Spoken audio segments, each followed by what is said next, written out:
তোমাদের সাথে দুর্দান্ত সাথে চিকেন রেসিপি, যেটা খাওয়া মাত্রই মুখ দিয়ে ওয়াও বেরোবে। তো মাংস ধুয়ে নিয়েছি, নুন, গোলমরিচ, লেবু রস দিয়ে ভালো করে মাখিয়ে রেখে দেবো। শুকনো মশলা বানিয়ে নেব।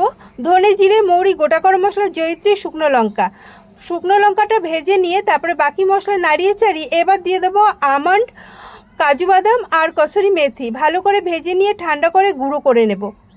কড়াতে সাদা তেল দিয়ে গোটা গরম মশলা ফোড়ন দিয়ে দেবো পেঁয়াজ কুচি। পেঁয়াজটাকেও লালচে করে ভালো করে ভেজে নেব। তারপরে চিকেনটা দিয়ে দেবো। চিকেনটা ভালো করে মিশিয়ে 5 মিনিট ভেজে নেওয়ার পর আদা রসুন বাটা দিয়ে হাই ফ্লেমে আরও 10 মিনিট ভালো করে ভাজার পরে লো ফ্লেম করে দিয়ে 100 গ্রাম দই ফেটিয়ে রেখে দেবো। বাটি ধোয়া জলটাও দিয়ে দেবো।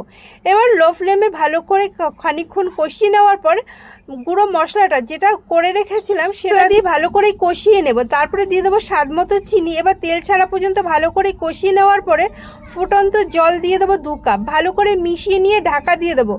চিকেন সেদ্ধ হয়ে এলে তখন উপর দিয়ে ফ্রেশ ক্রিম 2 চামচ ঘি দিয়ে দেব।